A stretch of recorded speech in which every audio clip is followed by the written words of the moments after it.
Evening, guys. Let's talk about emotional bids. See what that is.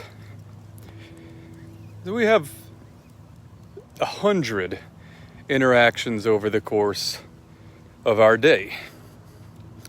Making requests with a vendor, greeting a coworker, placating a client, confiding in a confidant, sharing an anecdote online.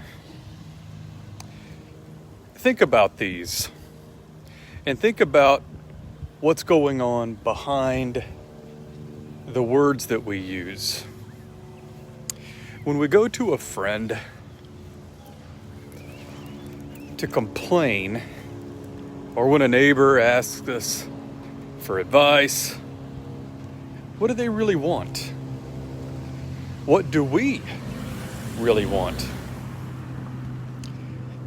Well, they might want a cup of sugar and turn it into something else. But dollars to donuts, they want something else along with it. Validation. Each of these interactions is an emotional bid. Each of these micro conversations is a chance to relate, a chance to connect. And they're the bricks that build the foundation for a deep and satisfying relationship, not to mention a springboard for the gospel. Let's look at a couple examples. When your aunt calls you to tell you about the mean lady in her yoga class, yeah, she wants to tell you the story, but she wants something else too. What could it be? Probably sympathy, agreement. She wants somebody to rally behind her. Another example, when my daughter incessantly interrupts me while I'm reading a book, she's making an appeal. What does she want from daddy? She wants some attention. She wants to know that she's the apple of my eye. Your buddy just bought a brand new motorcycle. He's feeling a little buyer's regret. So he brings it over to your house and shows it to you. He tells you the story. What's he really doing? Yeah, he wants your approval. He wants you to tell him that he didn't make a mistake.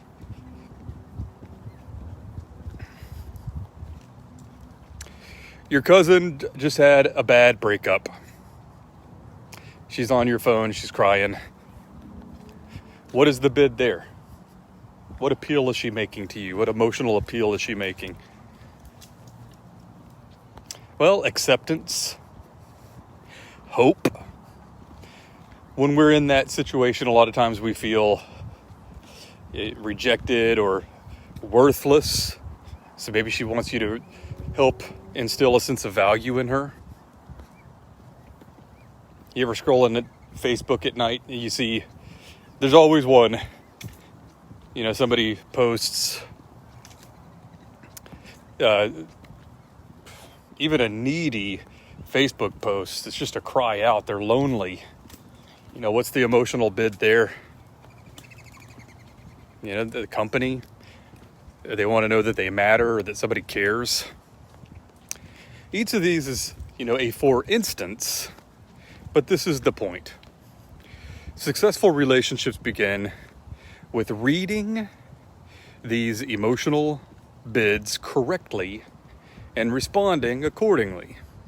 It means listening, withholding judgment, using some empathy.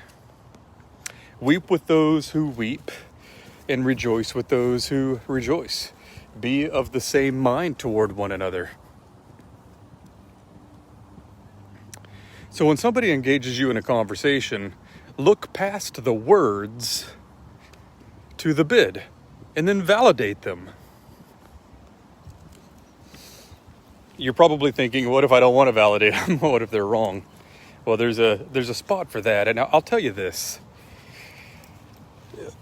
Crazy as it sounds, this will actually give you more influence over the person.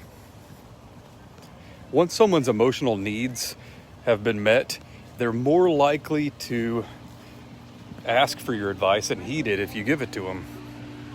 If you want to know a little bit more about this concept, I learned it in a book by Michael Sorensen called I Hear You.